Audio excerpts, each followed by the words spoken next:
Bueno, doctora Lagia, estamos pensando qué es el delito.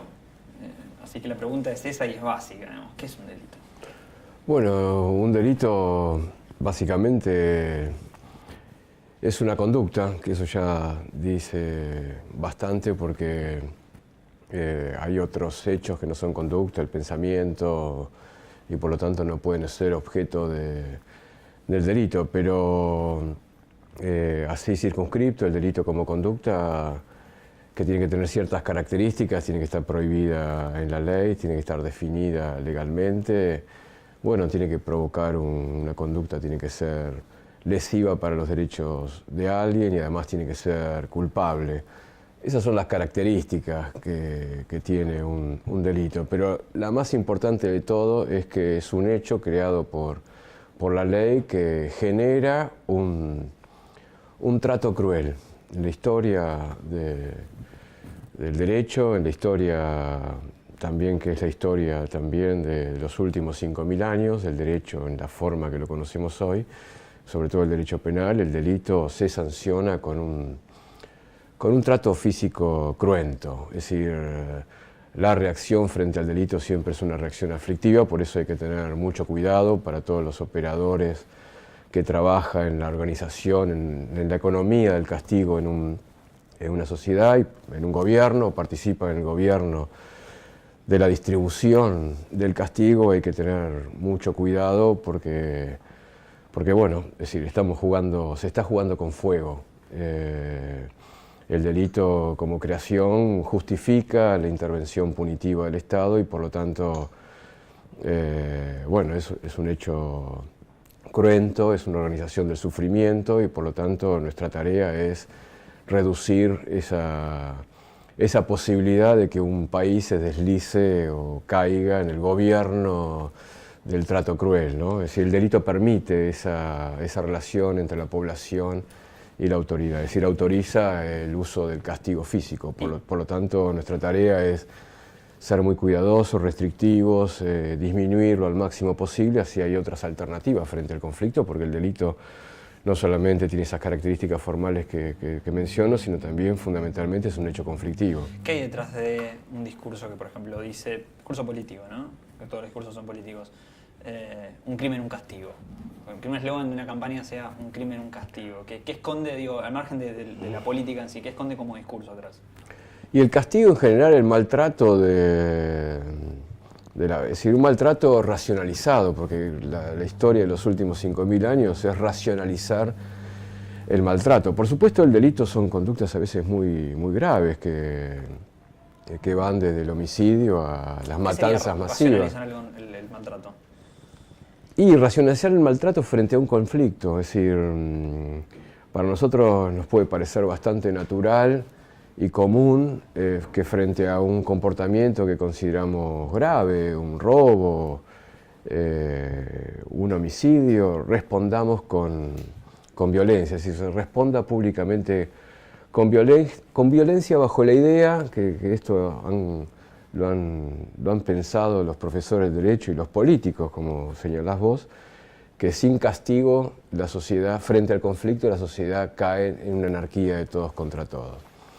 Bueno, esta es una visión bastante parcial, reducida. Los antropólogos señalan que sociedad humana hubo hace cientos de miles de años y solo en la última porción, es decir, en los últimos 5.000 años de historia humana, aparece el castigo como una solución frente al conflicto. Es decir, antes de la existencia del castigo existían otras en la sociedad humana, no como la conocemos nosotros, eran sociedades salvajes. Los antropólogos señalan y nos han explicado que bueno, durante muchísimos miles de años los conflictos se resolvían mediante la palabra, mediante la composición, mediante el arreglo. Es decir, la característica de esas sociedades eran sociedades más igualitarias. Es decir, una hipótesis que nosotros tenemos es que cuanto más igualdad social, más bienestar de la población, menos necesidad tiene el gobierno de administrar la vida humana mediante castigo.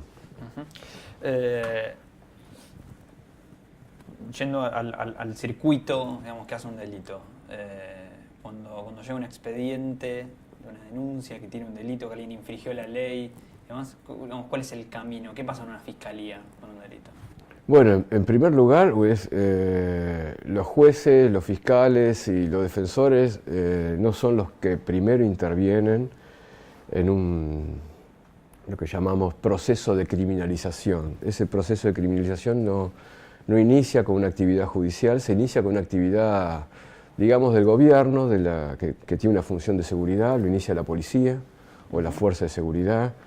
En democracia la policía, en dictaduras en general los procesos de criminalización lo pueden iniciar las fuerzas armadas o las fuerzas militarizadas o pueden mezclarse. Y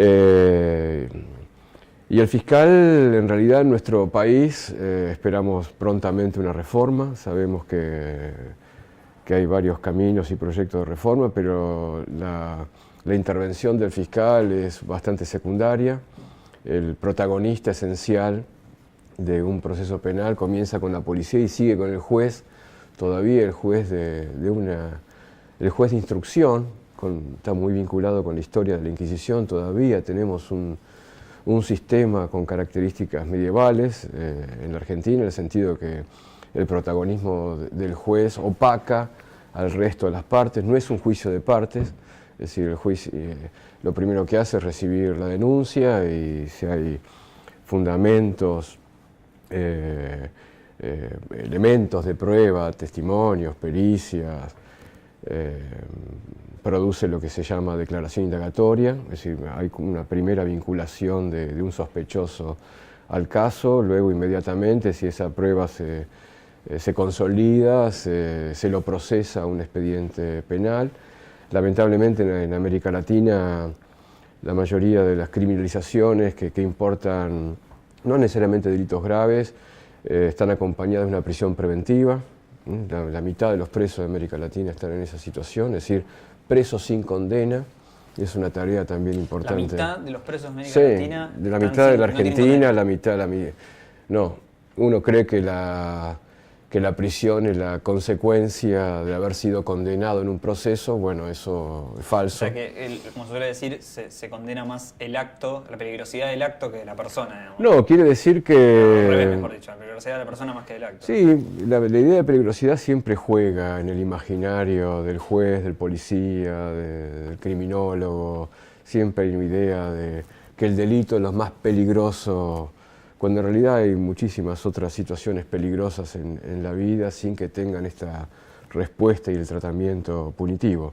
Pero lo que quiero decir es que son presos sin condena, es decir, presos que todavía no fueron condenados en una sentencia, es decir, esa sentencia no está firme y están condenados. Están padeciendo penas sin que una sentencia los haya ¿Cuántos condenado. de esos presos sin condena son ricos?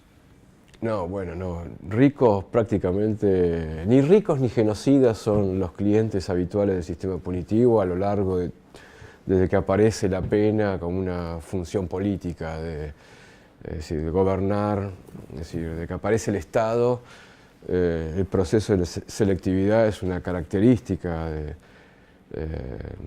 decir, el proceso penal es generalmente para población, sectores vulnerables, de distinto tipo de vulnerabilidad cultural, económica, social, etaria, de acuerdo a los monstruos que quiere la autoridad de turno, es decir, que pueden ser brujas, homosexuales, comunistas, terroristas, traficantes, bueno, pobres, chorros, siempre la autoridad tiene ahí un enemigo a mano vulnerable para convertirlo en chivo expiatorio de los problemas de un país. Por eso la tarea judicial o de fiscal o defensor es una tarea muy importante porque, bueno, es un riesgo gobernar con castigo.